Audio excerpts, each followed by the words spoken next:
Hey, White Sox fans, guess what?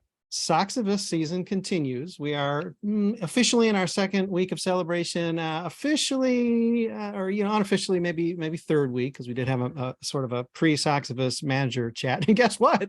In the second half of this podcast, we'll be talking managers again. It's going to somehow taking an uglier turn, but go figure. We're White Sox fans and things take an uglier turn. I'm Brett Ballantini. It's podcast 127.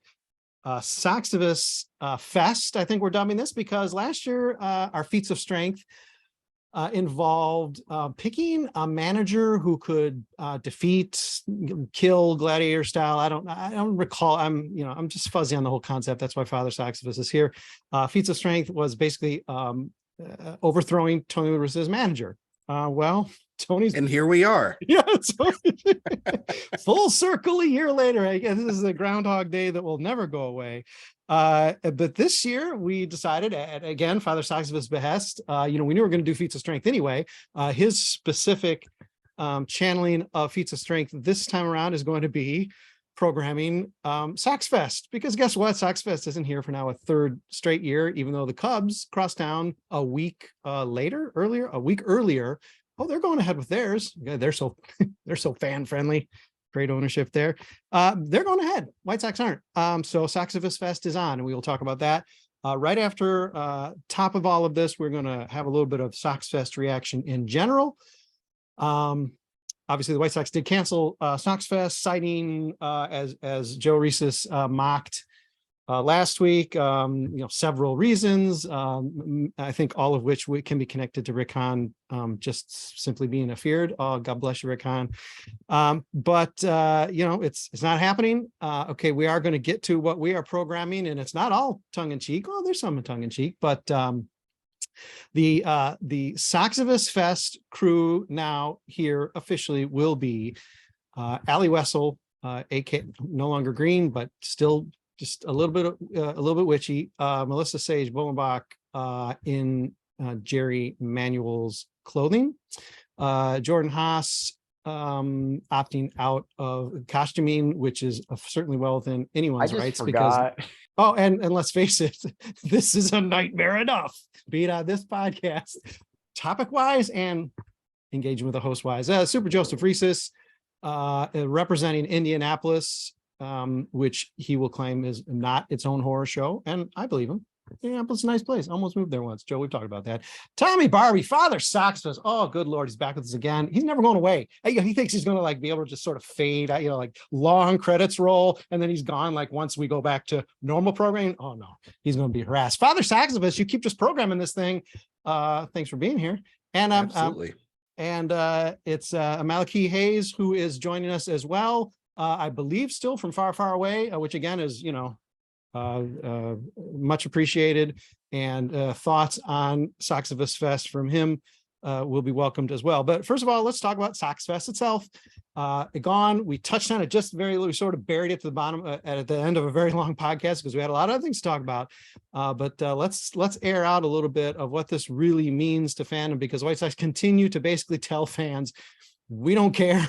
We don't really much like you. Stand in line, get 20 minutes late in for every event, as Adrian Serrano has pointed out in the, again, Soxivus Fest article. Is running right along with his podcast. That's one of his festivities for Soxivus Fest. They just continue to find ways to show that they don't really much care about White Sox fans, and why we should be offended now, I'm not sure, but it just actually seems to be getting worse. So I guess that's a reason to be offended. Thoughts on Soxivus canceled yet again in perpetuity? I'm 1,000 miles away, so it doesn't really matter to me. But that sucks. Sometimes, it seems like, from what I've seen in past years, it seems like a fun event, and it seems like they're kind of cowards for not hosting it.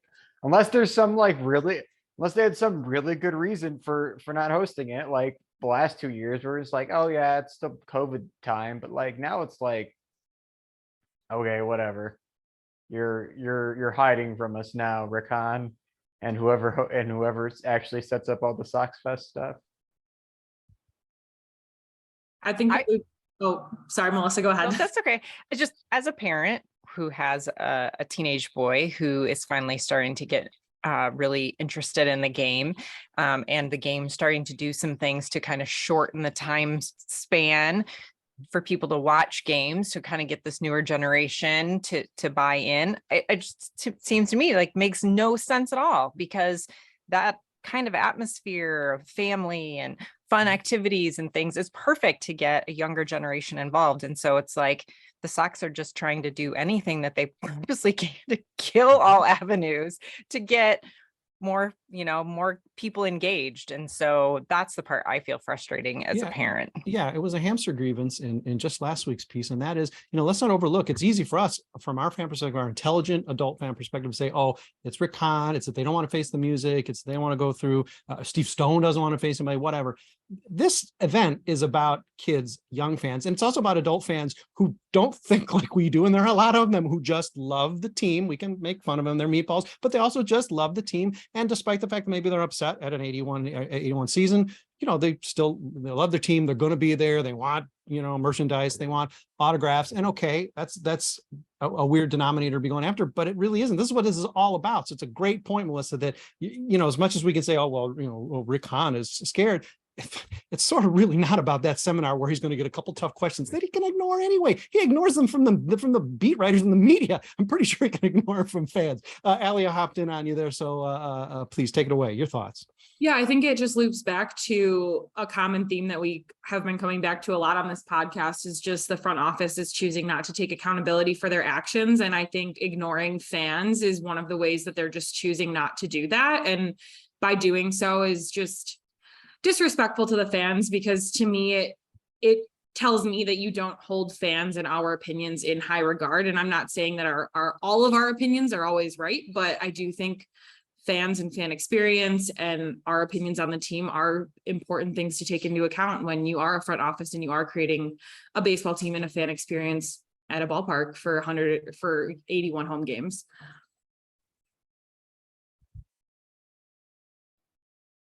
And also, I mean, I even remember when SoxFest, like, they wouldn't have like the star players there. Like, it was a big deal if Frank Thomas went to SoxFest. So it used to just be, here are all the guys that like are barely on the roster, your AAA guys. So even if they wanted to do that, like, they have other ways of doing it besides it being the full show. So I mean, just to cancel it altogether is such a cop-out to me. Like, whatever the reasons are, like, none of it makes sense. It goes for the media access too. First person I ever talked to at SoxFest was Darren Erstad. Remember, he played for the White Sox. A second person was Jorge Orta. I mean, it isn't that. And yet that's sort of a cool aspect of it. Of course, everybody wants a Frank Thomas autograph, but at this point, probably everyone has a Frank Thomas autograph. It's sort of cool to see.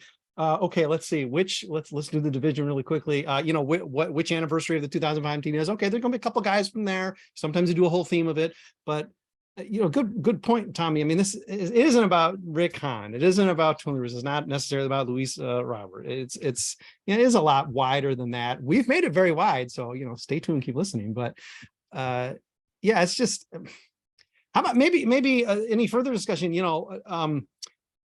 Points beyond just the easy, the Rick Hahn thing. Is there any, what's behind this? I mean, I've threw it out, and Allie sort of backed it about, front office not being accountable, but there's no practical concern. They didn't just get caught with their pants down, like they didn't reserve the venue. So, what's it about? What, it can it really be? I'm smiling when I say it. Can it really be? They just really don't give a shit. They just don't care about fans at all. It cannot be that straight a line. Can it? Yeah, I think that's what's offensive about the whole thing, is that there really wasn't an explanation given. As if they were to just say, we don't feel that there's sufficient interest, or, it's not a profitable venture, or, we're still concerned about COVID, or, hey, you know what, we're terrible with logistics and we did, forget to book the Palmer House this year or something like that, then, it would have been bullshit maybe, but at least it would be a reason. It would have been a reason. I think that's what feels so kind of disrespectful about it, because you're completely right. It's not about us. I mean, I think of SoxFest was, back in some of those late when I was 10, 11, 12, 13, getting to meet. I remember being thrilled at meeting backup catcher Ben Davis in 2004 or whenever it was, and I was 9 or 10 years old, and meeting my introduction to the White Sox in the 80s was running into Roland Hemond in the lobby of the Palmer House, and my dad saying, "Hey, it's Roland Hemond," So the fact that, for whatever the reason is, the fact that that is getting taken away for seemingly there might be a good reason, there might not be, but the fact that they don't even seem to consider it worthwhile or, feel like they have any obligation to tell us why they've decided that this really long-running, kind of important cornerstone event for what is a small but generally pretty dedicated fandom is pretty insulting. Whatever the reason might be, I just want to know what the logic is. Yeah. Malaki and I have determined that I think we're at least one SoxFest together. He, being a very young man, me being just a slightly older man, but I mean that's fun. We probably shook hands or high-fived or something. Super Joe, you were really bugged by the I don't know, what was it, various factors or whatever. In all of your journalism work, have you been able to dig and find out what any of those various reasons are yet? Not yet. Yeah, it's a work in progress. That would be hilarious if it was something having to do with like they forgot to book the space at the McCormick Place or wherever they were planning on maybe having it. I don't know. Maybe it was just low on their priority lists. I'm really not sure, but I absolutely echo that point about, just something would have been nice to hear instead of just the overly vague statement that they gave. I don't, not a ton more to add beyond that. Not thrilled. It's likely a trip. I would have been happy to make that trip personally. Maybe have a beer or two. I probably would have needed a couple to make it through that, to be honest. Anyway, so the White Sox would have gotten a little bit of my money, but now they are unable to have it. So in addition to making the fans upset, they also lose out on some kind of easy income. But whatever. That's neither here nor there. Listen to Super Joe being humble. Like the White Sox wouldn't have flown him in to headline the Sox Math Championship Phase 5 or whatever. All right, okay, just false modesty, but that's all right. Come on, Joe. But that sucks too. Listen, man, you cannot defend your crown. What in the world's going on here? White Sox don't care. They used to have fan caravans where they used to go and 20. I know that's silly, and I'm never going to do that again. But boy, they used to really make outreach to make sure tickets were sold. And now we got to the point where they're like, hey, they're pointing fingers at each other wait, you didn't call a Palmer House? No, you didn't call McCormick Place? Let's just call it off for various reasons. Okay, I think it is apt to mention that we are being denied the sexy costume of a year ago from Mr. Hayes. Brian Scalabrine is nowhere to be found. Listen, the fans are a bit disappointed, Malachi, but oh well, there's next year. Penguin Head, he ain't here. Tommy's like, you're lucky I showed up, Brett. I am put a costume on, whatever. Yes, this is traditionally close to Halloween, right? Hello, hey, happy Halloween. This is published on Halloween. And we have Allie the Witch, and that's a costume. Okay, that's a costume. Let's be very clear. Allie the Witch. Jerry Manuel. Okay, we'll go with that. I really was looking for my Anaheim Angels Lucha Libre mask. I could not find it. It was going to be a masked podcast from me. That's an hour of masked podcast with or without glasses. I would have worn them. Oh, well. Next year. Okay, let's shift to Soxivus Fest. All but, I believe, one so far, at least. One, of course, including me, all but two of us have actually already contributed to the story. I've gone through the story just to pick out some of my favorite events, but feel free to jump in and throw out your favorites or just come up with spontaneous new ones, because we have programmed a Sox Fest for you White Sox fans. It's just a tease, because all you can do is read about it and listen to it now. Sorry. We didn't reserve the Palmer House either, or McCormick Place.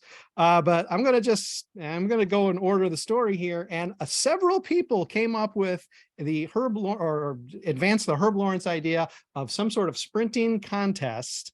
Run Sox Run from Melissa explain to us a little bit of how this will work out. And then also, please, Melissa, admit whether or not you would beat Yasmani Grandal in that sprint off.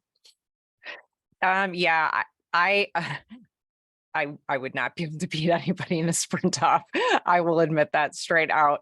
But yeah, I just thought it'd be like, watched Herbs and it was hilarious and watching him wipe out. And so I was like, that would be really funny if we could take some of the slowest White Sox players and the fans could challenge them. And so I picked out Andrew Vaughn, Sevi Savala, and Eloy, because Eloy's not like really one of the slowest, but because he can't run like at 50% capacity, this year he was one of the slowest. And so not only did I think it'd be fun for them to challenge, but then I also put a prize that you could win if you beat them. And so my prize for beating Andrew Vaughn was that he would dye his eyebrows so he can finally like all like, he won't look like so shocked every time you see him. I just thought that would be fun. And then that he will never play outfield again. Oh. So like some big stakes there, right? Oh, yeah. And for Eloy, I thought that the person who beat him could get their own custom Hi Mom video. I mean, that would be pretty exciting. No need to pay, for that app, that whatever that app is that does the famous people videos. Eloy would just do it for free. And then Sebi, if you beat him, he would disappear and we'd get Wilson Contreras instead. So, oh man, Sebi.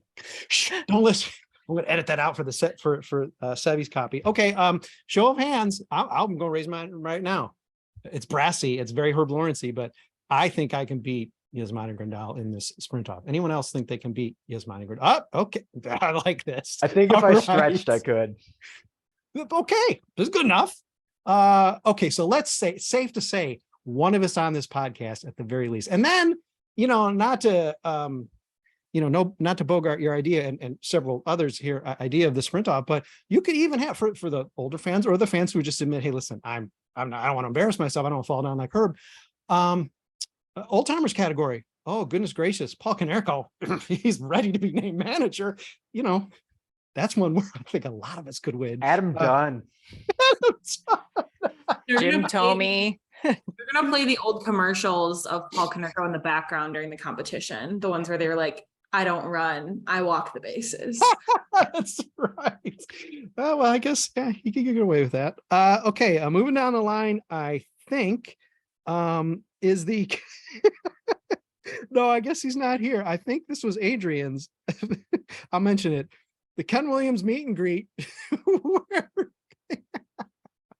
He signed, what was it? He signs, I should look this up. I'll come back to it. It's pretty good. I'm laughing, so it must be really funny, right? Because I'm hard to amuse. Joe Resis, the put away pitches. Please explain this because I like this a lot. All right. I'm glad you like it.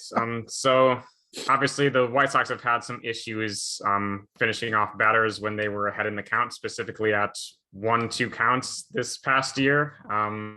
And so anyone who wants to participate can, step up to the mound and try to throw the best pitch they can with the count automatically placed at 1 and 2.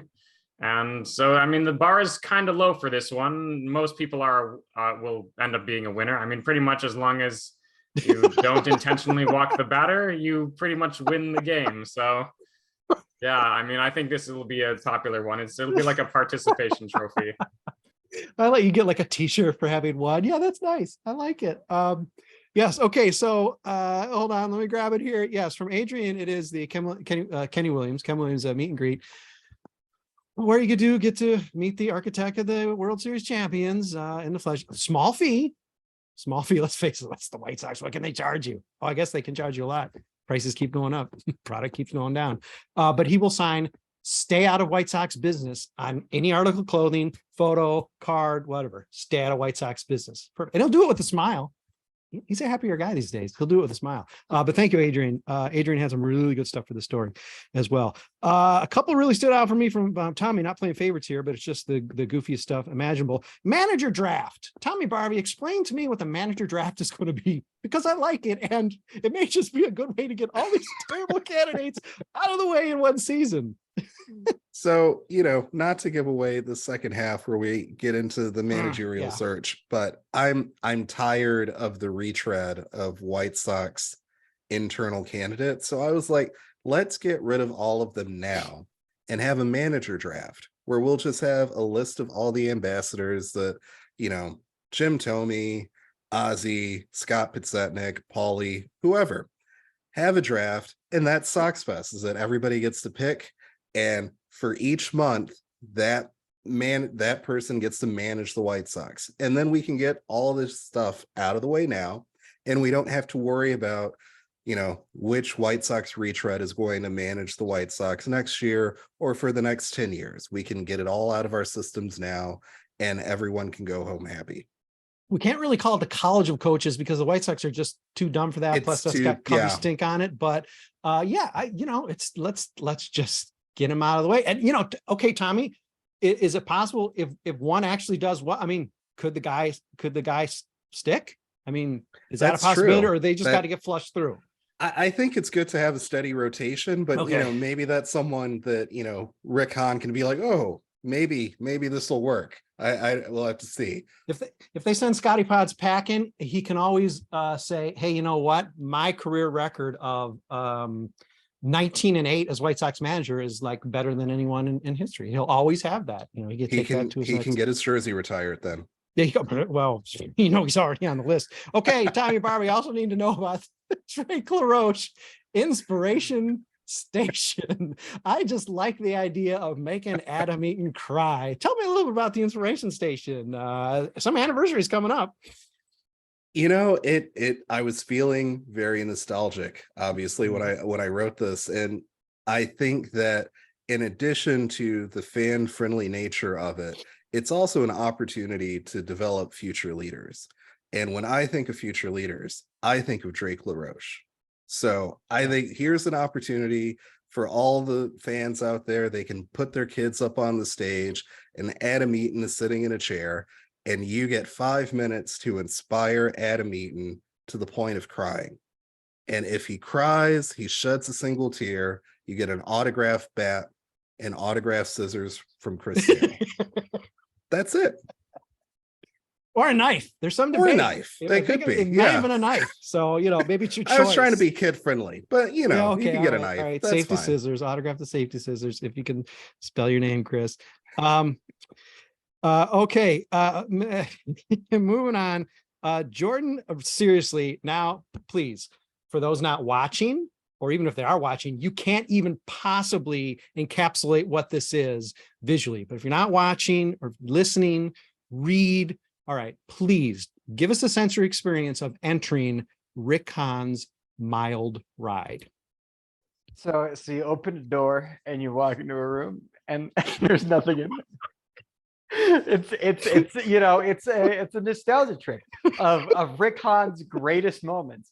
And you walk into a room and there's nothing there. Can I? You know what, Rick But Hahn? I must know, is there a seat at the table? No. There's not even a seat at the table. Damn. This is where you learn. There is a table. There is no seat at the table. This is where you learn that there's never been a seat at the table. It's just, it's all been a ruse the whole time. And I don't want to complicate the Mild ride, of course, Jordan, but is it possible I can wedge some concessions into this, like white bread, like mayonnaise? Could we just have a little bit, no. going in for strength or coming out needing strength? No, you go in, Okay. you get disappointed, and you come out and you're even more disappointed. You'll dream then of you the go bowl see of Steve mayonnaise Stone. that should have been in there. And then you go see Steve Stone at the block party. That's true. Yes. And you tell him how much you didn't enjoy the ride, and he blocks you on Twitter, and you're banned from all future Wow. SoxivusFest Fest events. Wow. This is thematic. This is just Jordan's got a whole wing. I mean, we all basically have our own wings of this Soxivus Fest, but entire wing just devoted and connected it. That's a little bit like, I don't know, I'd say funhouse, not really a fun house, but okay. And then I also got to ask about outfielder tryouts, because again, just like the sprinting, listen, Well, I've not been that long since I've had a glove on. What do I need to do to participate and succeed in outfielder tryouts, Jordan? so outfielder tryouts is dependent on the fact that everyone has hurt their hamstrings running the race. Yeah. So anyone who tries out, there's only four There's only 4 things you need to do. Run into a wall, pull your hammy, sit on the bench, and play first base. Everyone who tries out gets to play a game in the outfield for the White Sox, because you know that someone in the outfield is going to get hurt. And everyone who applies to try out for the outfield will be guaranteed to play the outfield for the White Sox in the major leagues before Oscar Colas does.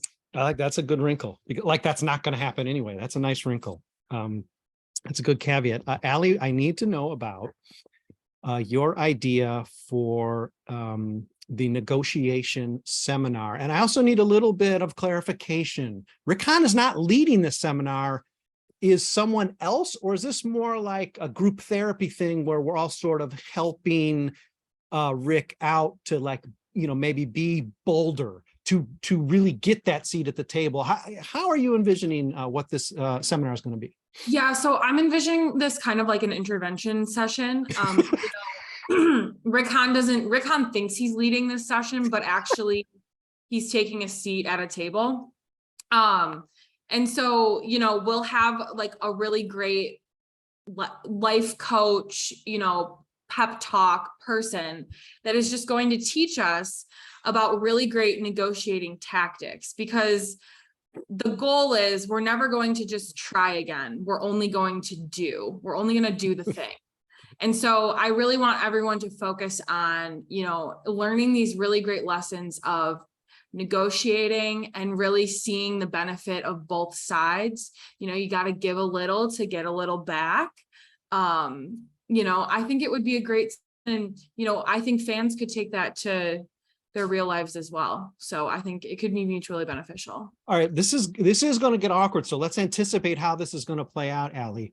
Who is it? Is it going to be you? Are you drafting me to do it? Is it Father Soxivus that needs to? As Rick walks in, he's going to see the setup and he's going to walk immediately to the stage of the podium. Somebody's going to have to buttonhole him and say, no, Rick, you're actually sitting in the circle here. Who do you say? Or do you think he really would just drift to the circle because he doesn't really want to be on the stage? No, so actually, Rick Hahn has a seat at the table on the stage, okay, and the guy is on a podium. Okay. Next to him. So really, this guy is speaking directly to Rick. I see. Okay. Residuals, in the session. I see. And we just get to watch. Again, is there going to be some? There's really there can't. Yeah, can there possibly be a Q&A, or I'm thinking we'll kick it off, and then Rick Hahn joins the circle, and we all practice our negotiating tactics with each other. Like team building activities, interview prep, negotiating prep. We gotta get our feet wet before we actually go use these practices in the real world. Malachi, I love the idea of Rick Hahn going into a negotiation not realizing it's not a negotiation. Yeah, because that works on so many levels. Really I really enjoy that. It really does. And next year we can do like a kids table and adults table. There's a lot of sequels that we could do here. Anything, Malachi, jumps out at you? You haven't been able to write anything for us yet on this, or anyone else popping up with ideas that sound like any favorite, anything that the White Sox are really going to do one day? Yeah, I had this kind of half-baked idea about recreating the garage sale, where you have all the cool old memorabilia, except instead of just the price tag, you go up there and say, okay, I could give you $50 for this, or I could give you a 20 now.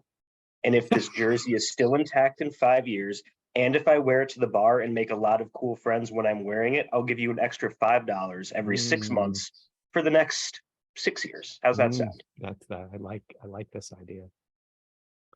They Manny Machado. Yeah, they and that's got a little bit of a Liam Hendricksy thing too, where he's getting paid like $1 for the rest of his life or whatever, whether he pitches for the team in the 4th year or not. So so crafty. But you know what? And honestly, I think the part of that newfangled garage sale needs to be the person taking the offer has to say, clearly, sir, that's the best offer I've received. That has to be part of this, because let's face it, your offer was the best one. So, it's only fair. Oh man. I have one that we missed because I think it's the best option, and probably the only one that could actually get put in at SoxFest is karaoke with Jason Benetti, sponsored by Nationwide. Yeah, I think that was one I actually was going to suggest that we need to man, boy, I really hate that part of the broadcast. Anyhow, it's not just because I have It's the Steve best Stone part of the biased. broadcast. Oh God. Yeah, well, I guess But- you're like this. Maybe it was the best part of the broadcast. But every so often, Jason will get replaced in the karaoke with Len. No offense to Jason and his many obligations here, but Yeah, that's true. So yeah, really, We everybody. also get to see Gordon Beckham get progressively more red face as he attempts to harmonize the nationwide jingle. Or God. I'd pay Gordon for that. Beckham isn't allowed at Soxivus Fest, right? No, he is. Allie. He's just gonna talk forever and like never know when to actually shut up. So Who that else is going to talk about loads?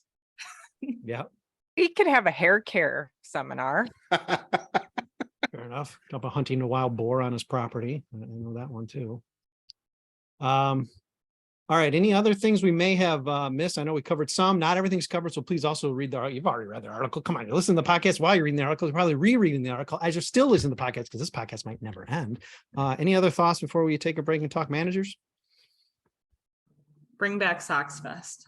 Yeah, come on, really, seriously. I mean, let's just end where we started. This is an egregious error on the part of the White Sox, and I know this has been the theme and the trend. Let's hate on our fans, and it's real easy for us to say that, and we're whining and we're complaining and we're just looking for things to ding the White Sox on. Honestly, I think the opposite's the case. We would love to celebrate the White Sox. I'm sorry that they had a 93-win season with Tony La Russa as manager, so it was sort of like their caveat left and caveat right. But it's not like we didn't enjoy the 93-win season. Not like we would have enjoyed squeaking into the playoffs had they made the playoffs this year. Of course, it's always what if, but this seems like a no-brainer, White Sox. Please reconsider for next year because this is just not a wise direction you're going. Well, I had written in my article, Brett, too, that I feel like SoxFest is a very positive atmosphere too. And so there's so much negative energy surrounding the season. And so that would have been a really great opportunity, I feel, for like fans to come together and kind of like forgive and forget and move forward. And without this, we just get to carry all this angst over into the next season. Yeah. I know Rick Kahn seems to believe we're all rooting for the rebuild to fail, but who spends, I don't even know what the tickets are. It's a lot of money. Who spends hundreds of dollars and then more money when you get there to go to a SoxFest just to be angry? Those people exist, but no one wants to hang out with them. They're all in their own special little corner where they're just like right outside the bathroom door, being garrulous and spitting on the floor. 90% of the people, probably plus, are just celebrating the White Sox. Yes, there might be caveats and you might even feel a little guilty doing it, but you're there to celebrate the team. It's freezing. You're not outside where it's negative 80 wind chill. You're inside. Baseball's right around the corner. You're right, Melissa. It's a positive atmosphere, but let's cancel Yeah, and on the flip side of that too, like I do think it could be a positive to show the front office and, you know, the players that show up that like we haven't lost faith in these people. Like morale, I feel, is really low. And I'm sure that the clubhouse and the front office feel that all of the fans hate them. And so by being able to go and show them like, hey, we still believe in you, we're still rooting for this team, like that could be a morale boost for them as well. Not to overlook. I mean, there's a purpose to this beyond just us, the fan. It's all for us, right? And let's face it, we're just the collateral damage of doing these things, but yeah, we still get something out of it, for goodness sake. All right, well, let's take a break. Podcast number 127 is going to take a pause, and we're going to spend a little bit of time, maybe a little bit, maybe just as much as we just spent, talking about the White Sox managerial search. Rumor is there was one, but we're going to dig into exactly what a managerial search means when you're talking about the White Sox holding one, and we're going to do that in just a minute. Please hang with us. Hey, breaking news, a new managerial candidate for the White Sox. Listen, I'll let somebody on the round table here discuss it with you. But hey, this is the second half of Soxivus Fest podcast. It's podcast number 127 on the mothership. I'm Brett Ballantini, costumed slightly, didn't have the mask that he wanted to have.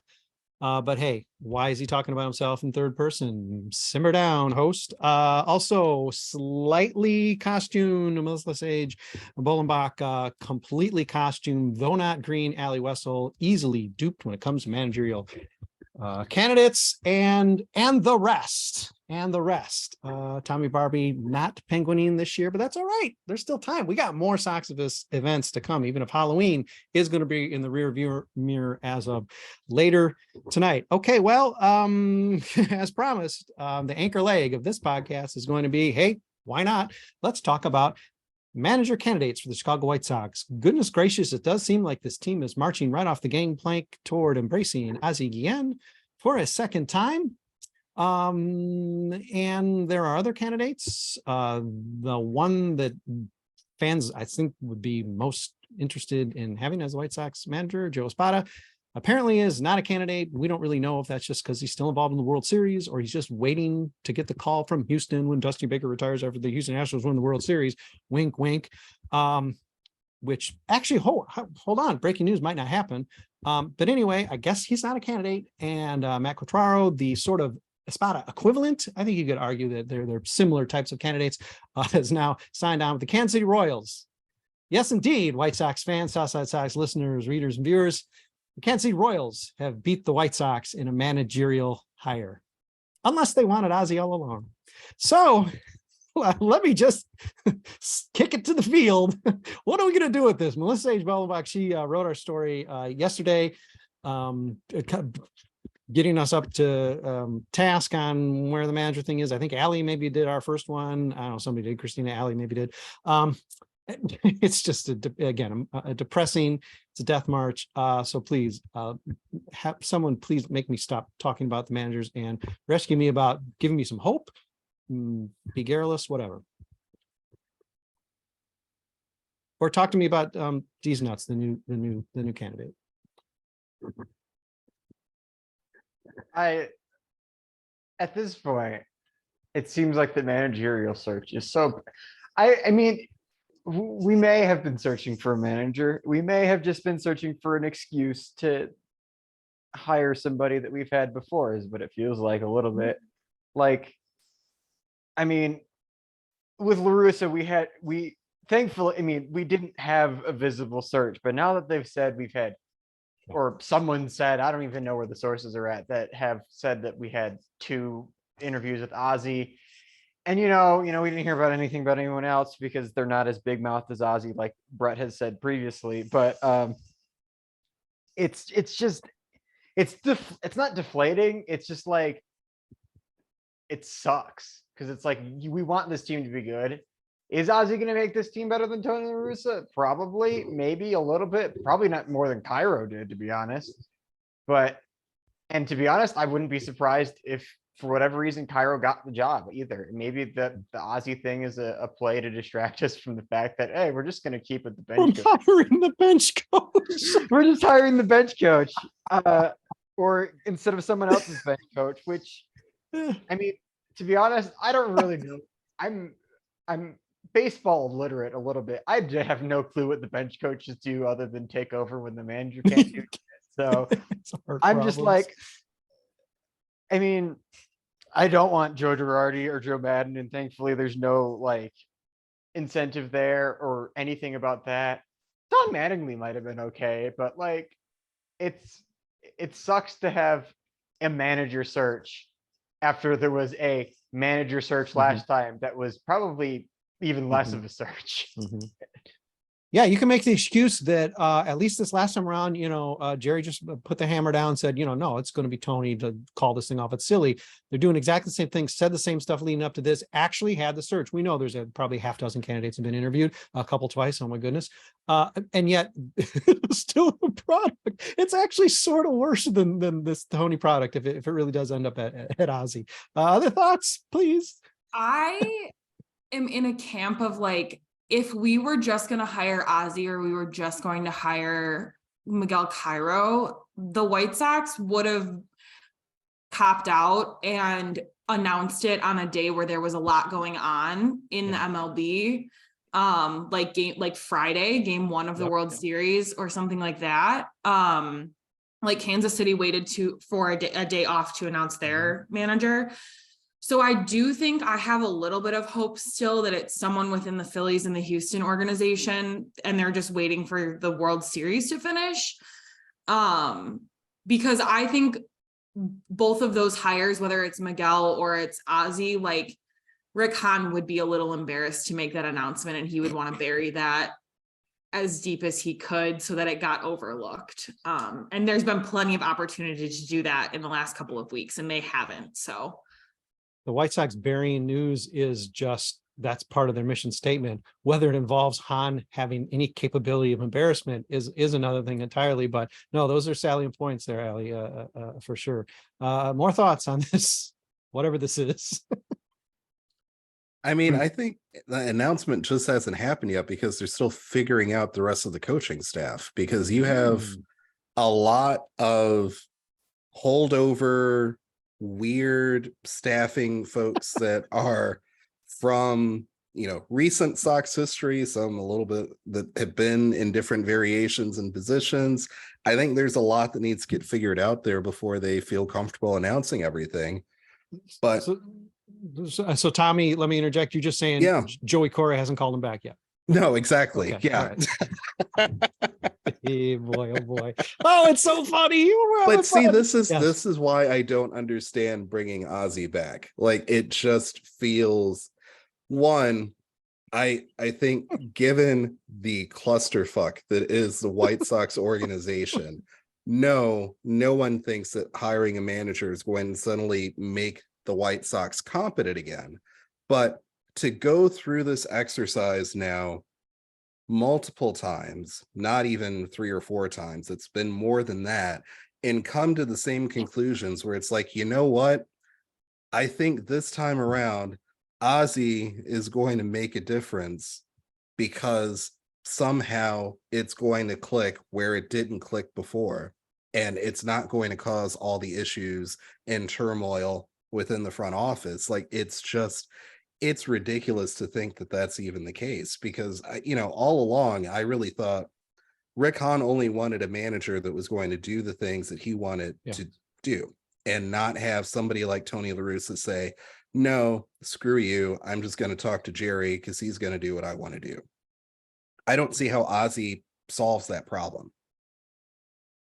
Let me interject this before other people get their manager thoughts out. If let's play a game here. We like to do this. It's usually bonus round stuff, but let's do it smack in the middle. If Ozzy's hired, and it's that clear, there's that clear story that where Jerry wakes up out of the out of the coffin and says, hire Ozzy. Does this prove that Rick Hahn he's checked out? He really, you can argue he's checked out already. He's just collecting a paycheck. Is this real proof? It's like, he don't even care. He's like, 100%. Whatever, just pay me. Yeah. Oh yeah. There's no way. Like, any GM that actually has interest in their job wouldn't allow for such strong personalities to essentially do his job. The only thing that we've been able to reasonably assume is that Rick Hahn is responsible for all of these, quote, team-friendly contracts that are looking less and less team-friendly. Yeah. That's been his claim to fame. Yeah. Everything else has been a hybrid of Kenny plus Rick, or the scouting, or somebody else. Like, that has been the only calling card for Rick Hahn since he's come on board in the White Sox org. Yeah. Okay, other thoughts on whatever this is, whatever we're talking about? I'm just confused as to why last year Hahn would come out and say, I want somebody who's recent experience. I want someone who's a good communicator. I want someone who can blend old and new. And then La Russa gets hired. And then comes out again this year and like doubles down on it. Mm-hmm. And then we're going to hire Ozzy. Like, it's confusing to me, because you would think if Jerry had the say all along, like there would be none of that mumbo jumbo then, because why even come out and say it to begin with? Mm-hmm. And then 2, what has changed from last year when Ozzy gets the call, you're not being considered straight out of the gate, to now this year it's just so much muck and confusion. And maybe that's their strategy, to just get us all so that we just don't know our head from our rear end, so that whatever they announce, we're like, okay, sounds good, because the whole process is over and I don't have to think about it anymore. Yeah. Listen, Rick, I don't think Rick does celebrate Christmas, but it's like Rick a couple of years ago ran down to see what was under the Christmas tree. He just let himself get suckered into it. And this year, just with the thing with Ozzy, he's like, he had the illusion that he actually was going to do the managerial search. And maybe this year he's just like, this time around, he's like, I'm not going to say it, but whatever. Because they might want to hire Ozzy. Well, I'm not going to say he's not, because whatever, I have a take on Rick clocking out, because I don't think he's clocking out. I just think he's a coward. Through and through. He's the general manager of a major league fucking baseball team. And yeah, the owner has a little bit of say into things, but if you want to hire someone, it should be your imperative, regardless of what is what the owner wants. If you get fired, you get fired for hiring a good manager, whatever. But like, take the fucking chance, grow some balls, dude, and hire someone who's actually good. It's interesting you say that, yeah, Jordan, because last time around, Lee Allen in particular was adamant that if Ken or Rick, under these circumstances, if they really weren't on board with this, they should not still be in that job. They should leave that job. And when he wrote, I think he devoted an article to it. And when he wrote that article, most readers were like, oh, they had a lot of problem with that. Like, that's ridiculous. That's silly. You wouldn't do that. But I mean, there's some foundation there. I don't know. I mean, there's no real in between here. You either got to, like you're saying, you got to man up on this, or you're like, well, no, I don't care. I just like my job. And nobody's going to say that publicly. And I guess that is what he said 2 years ago publicly. Between the lines, it's, yeah, I'm okay with this. I am not going to leave over this. I like my job, and he's got a right to it. But you're right. This time around again, after he said literally the same mission statement twice before the managerial search begins. And if this same thing happens again, what are you doing in the job? Come on. I mean, we know Ken's close to retirement. Rick's not close to retirement. Rick still thinks he's maybe going to get like a GM job somewhere else. So, okay. More further thoughts on where we stand in this thing. And that's the part that I don't get, because Rick should have some conviction in all of this too, because this whole foundation is around him wanting to build up this team from the core, tear everything down to the studs, start from scratch, build this up. And it's just like, he built this beautiful foundation, and it's like, wow, all of the drawings and renderings look wonderful. When is the house going to be finished? Well, aren't you impressed with the foundation? I mean, it's amazing. Look at it. And it's like, that's great, but everybody else is ready to move into the house, and you're still bragging about the foundation. And I don't understand, between the manager, the transactions that have and haven't happened, why it has turned into Rick becoming so defensive for his own inaction. I mean, to Jordan's point, like, if he is really that committed to this, he should be a lot more, either internally or externally, a lot more vocal about it. Ken Williams, for all of his faults, you knew exactly what he was trying to do year in and year out. Rick just doesn't seem to be committed in that same way. Yeah, ultimately it does. At some point, it is going to speak to lack of courage, of conviction, as Jordan's getting at, because Ken Williams didn't want to rebuild. Most fans, I would argue, did not want to rebuild, or didn't understand what a rebuild was. Jerry, we know, because Lord knows he's always like a day away from the grave, but he keeps on going and going and going and going. Did not want to rebuild. And who can blame anybody for wanting to push against that? He did this. He turned major league talent into guys who are on the major league roster now. Initial stage of the rebuild, pretty good. And then at some point, you're sort of bailing out. I mean, Tommy, I'd push back. The house was built, and then it did just get washed away. You had to take a quick snapshot, but it's washed away, and we're back to sort of rebuilding or rehabbing or something. Okay, more thoughts on, again, whatever this is. I'm just trying to do my best to prepare myself for when the Ozzie Guillen announcement is made. This is around a month ago, we were kind of discussing, like, if someone were to return, from the White Sox organization, or someone who is previously affiliated with the White Sox organization were to take over, who is the most likely person. And I said Ozzie at that point, but I really didn't think it was going to happen. But I mean, it does seem like they're tiptoeing into this direction, and not a whole lot to be excited about. I mean, like, just looking at his most recent year as White Sox manager was 2011. I mean, Juan Pierre, Alex Rios, and of course Adam Dunn had horrendous seasons that year. They still got a lot of playing time. And Pierre had the, I guess, most serviceable year out of those three, but even he was batting leadoff a lot of the time. I mean, he had a decent, 279 batting average, but without a lot of walks and with no power. I mean, does that remind you of Ozzy at all? I mean, it's a very similar kind of hitter. The 2011 Juan Pierre was to Ozzy Guillen, and he didn't, of course, have the gold glove, defense at shortstop.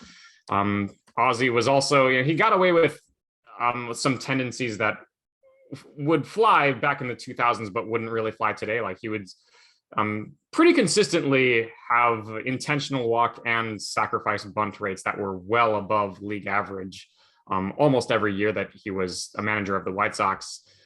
He's also been on record talking about how exit velocity is overrated, and it doesn't exactly scream like a progressive sort of manager who is really values what he should be valuing and is asking the right questions. So I mean, I really like Ozzy on the post-game show. He's really kind of gotten my opinion of him has grown like over the years watching him on the post-game show. I mean, I really feel like he's made some good points, and he isn't very entertaining. He does that job very well, but I really do not want a second stint of him as White Sox manager. Joe is a researcher, so I think he is familiar that I was somewhat intimate with that 2011 team. And something I'll mention out of that intimacy, because nobody else could possibly have observed this, and it's worth bringing up here. He left in about the most horrible way possible. Now, obviously, if he's going to get hired, he must have rebuilt that bridge. He's sweet talking, he's doing whatever he needs to do. Clearly, Jerry Reinsdorf would have forgiven him, I suppose. But speaking specifically what Joe just said, Adam Dunn and Alex Rios gaining 800 plate appearances. There's guys like Diane Vizieto. They're not at that point. Alejandro Diaza, Brent Lillibridge was taking starts away from Adam Dunn at DH and first base, and Ozzy was slow to do all of that, in part because he's like, it was some sort of weird jut your chin out, strange game of chicken he's playing with Ken Williams. You're never gonna win these battles with your boss, ever. And yet he was too stubborn to do that, or even to tell his son to stop tweeting. And it makes me just wonder, how in the world could the climate have changed? Obviously, he's saying things like Luis Robert was hungover when he had vision issues on the post game. Entertaining as it is, that can't be stuff the White Sox like to hear. So how in the world is that big elephant in the room through 2 5-hour interviews or whatever it's been not be getting addressed? Or do you think it's getting addressed and Ozzy is matured? I think there's 2 answers to this. One, Rick Hahn doesn't watch the pre and post game show. Or 2, looping back to has Rick Hahn thrown in the towel? It's just Rick Hahn throwing in the towel. This is what he has at his suspense, and Ozzy's willing to come back, and that's the solution. But yeah, that was going to be my point too, is Ozzy is not one to keep his mouth shut. And he definitely, I will agree with Joe that I have grown to really like Ozzy on the pre and post game shows, but there are some nights where my jaw is on the floor at some of the things that he is saying. And he can get away with that because he's not managing. So, and I mean, also Tim Anderson has tweeted at NBC Sports Chicago saying Ozzy needs to shut up about lineups and things like that. So Tim Anderson's gonna be in the clubhouse next year. That's an interesting dynamic too. If this does, yes, Tommy, I do see you. Yeah. Yeah. I mean, but what is the relationship he has with the players in the clubhouse? That could be an interesting dynamic here coming up in a week. So.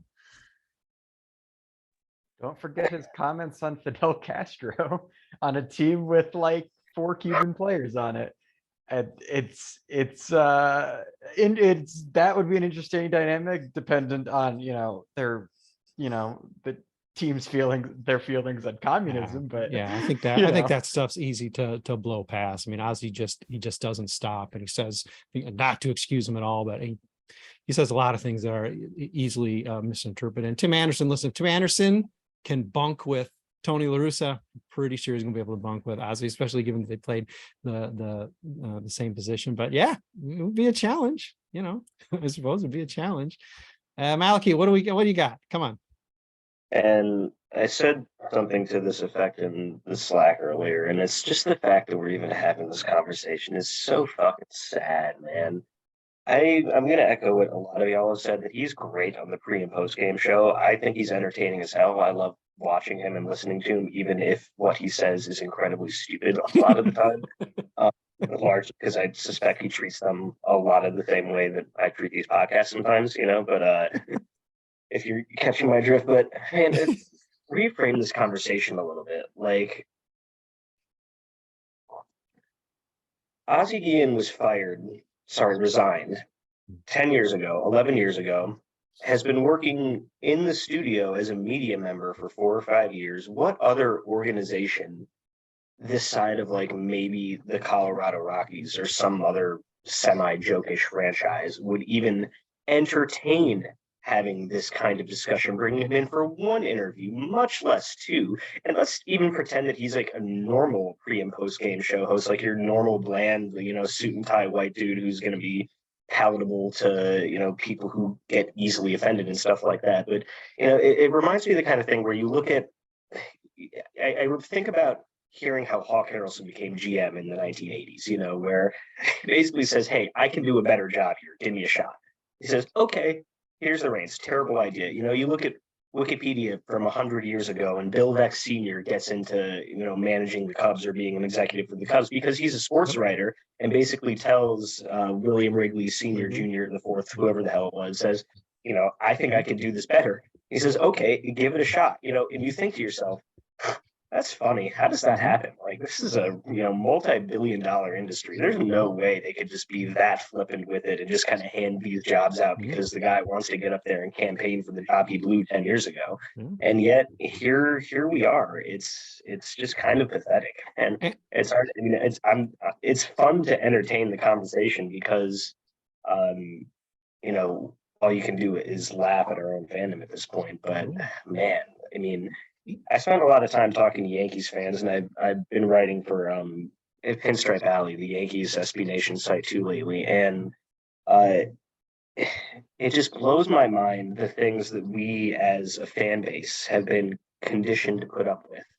That if you tried to pull that shit with any self-respecting group of baseball fans for 90% of the other teams in this league, they would absolutely revolt, And I don't know what that means, but they wouldn't even try it because they would get laughed out of the building. And it's just par for the course for us. And I hope it's going to be Kevin Long or someone like that. But just the fact that we're here is depressing. Well, there still are active vocal Cubs fans. So, you can do a lot to fans, and of course, an entirely different angle and definition there. Ozzie's first time around, they were hiring Cito Gaston. Cito Gaston was a choice. He came in after the parade, hung over from winning a World Series as third base coach of the Marlins, yelled at Ken Williams for this presumably not being a serious interview, and then got the job. Yelled his way into getting the job. I imagine there was a little more than that, but I'm guessing the yelling part was actually somewhat of a, hey man, this guy's got fight. He's a grinder. I think we can do something like that. And it could. There's so much contradiction in there too. Sorry to interrupt, but it's like we're going to go back to the Ozzie ball shit and the grinder stuff and play the game the right way. The 2005 White Sox fucking led the league in home runs. The most home runs in team history.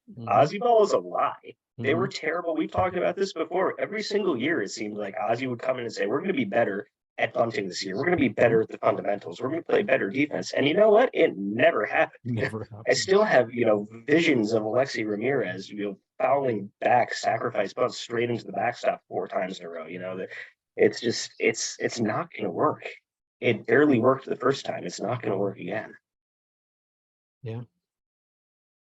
The sad thing too, I was thinking about this earlier, like when is the last time the White Sox hired, brought in, signed the absolute most qualified, best available anything? Like it never happens that way. And that's really kind of sad. Albert Bell, and that was just a middle finger to baseball. Exactly. Yeah. And that's a half-assed answer. That's just the first one that comes to mind. And I'm guessing a real one ever. Really? Albert Bell's probably as close as it's going to get. I mean, like manager wise, what, like Al Lopez, maybe? Yeah. I mean, this is, yeah, okay.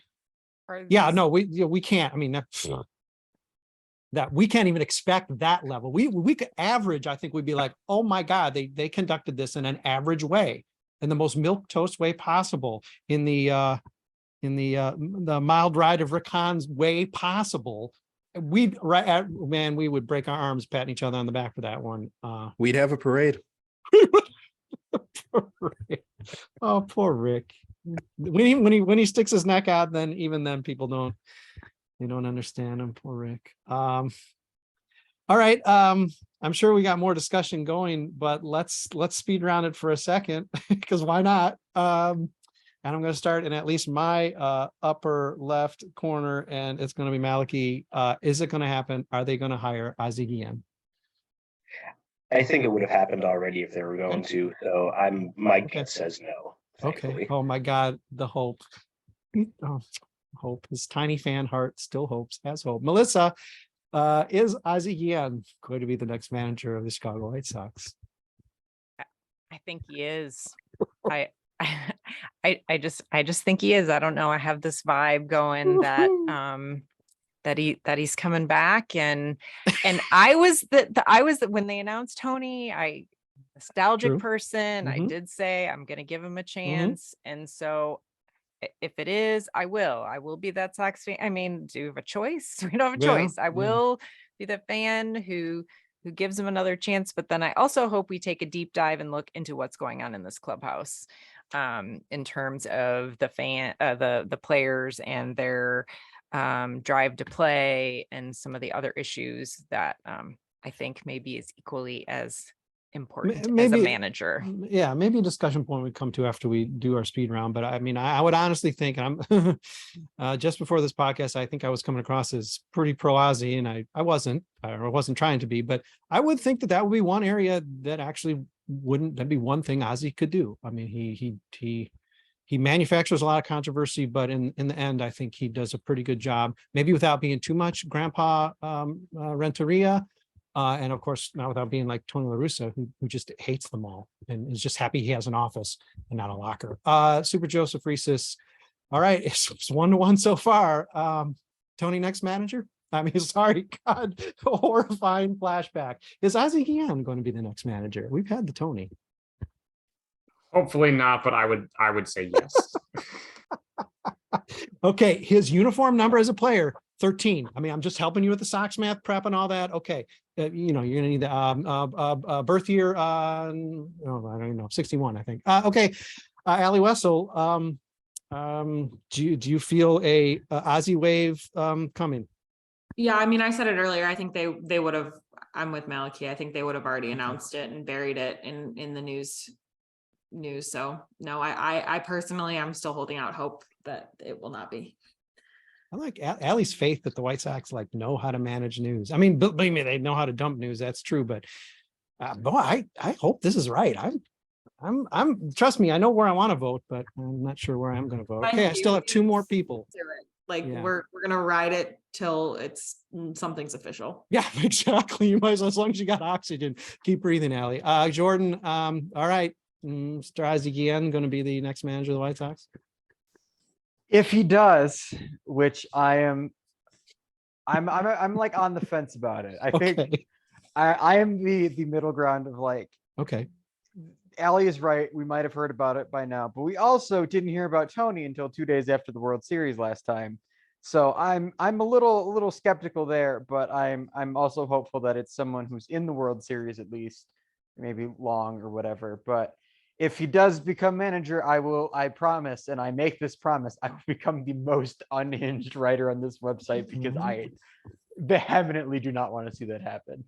The nice part about that, Jordan, is you will have competition for that title, which is going to be an exciting run for us. Okay, we have 2 votes yes, 2 votes no, and an abstain. So this puts a lot of pressure potentially on Father Soxivus. So Father Soxivus, please tell me, Ozzie Guillen, next manager of the Chicago White Sox or not?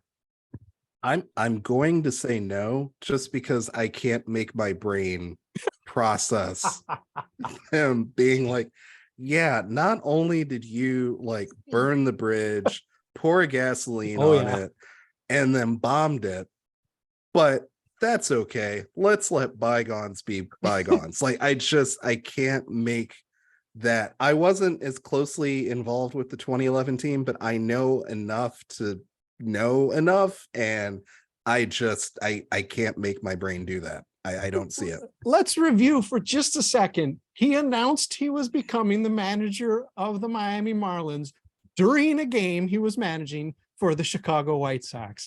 That is doing whatever to the bridge possible, but I think you sort of got it down there, Tommy. Okay, I hate to be the tying vote, and I'm not saying I want it to happen. And if Tony La Russa hadn't happened a couple of years ago, I'd have a different answer. But I'm going to vote yes. We are officially deadlocked on this podcast. We just don't know whether Ozzie Guillen is going to be the next manager of the White Sox. How about let's take it in a different direction? We're getting a little short, but let's Kevin Long's come up. Are there candidates beyond Kevin Long that are even out there to hire? And I understand the easy argument is anybody, any one of us. Oh, that's all perfect. Realistically, who's out there beyond Long that the White Sox could be holding out for? Is there anyone else? Not anyone you'd hold out for. I don't think there's anyone at this point that I feel like if they're waiting to announce Ozzie, they're waiting because they want to get another interview with someone who's in the World Series, not necessarily to say they're hired or whatever, or to hire them, but to say they, had more conversations with some championship level. Very plausible, yeah. But I'm also of the opinion that all of the other coaches, all the other managers out there are on the same level as any of the actual people who have managed before are on the same kind of level as a Tony or an Ozzie hire. I think I don't think Girardi or Madden, or maybe Mattingly would be better, but I don't think any of them would be any better than we've already had or already have with Cairo, I guess. Maybe they play the whole season out with him. And that is sort of the problem at this point, is what I'm getting at before this podcast is like, okay, now who? I mean, Kevin Long is getting a lot of, yays and support, but I mean, there's not a long list of guys who are still, I mean, if we really are to believe Joe Spada is not going to be the manager of the White Sox for whatever reason, he doesn't like the White Sox. Don't blame me, Joe, or the White Sox don't like him. What are you doing? But it's expected. There isn't much now. Are there other names that they could be holding out for? Do they have even a crazier curveball in store for us? Maybe they're waiting for the Yankees to fire Aaron Boone. Now I'm going to have to do some editing. I can't even possibly take that. I already just heard that Malachi's writing for the Yankees, but God bless him. I love him so much. I'm going to endorse that. It's okay. Go Yankees. But no, we're not taking that. Oh, come on. Okay, but is there someone? I'm starting to feel like people are maybe turning us down. Yeah, Like here we are, the last one still standing, right? Are we actually interested in these people, in these quality people? And we interview them and we get all excited and we make them an offer and they're like, peace out. No, thanks. Yeah. Like really, I mean, would you? I mean, I don't know. So is there anybody quality left? I mean, there's still Ron Washington, and we had that whole conversation. I mean, he's still out there as a possibility, but yeah. After all these interviews, Sandy Alomar keeps just texting me, told you. Keeps texting me, I told you.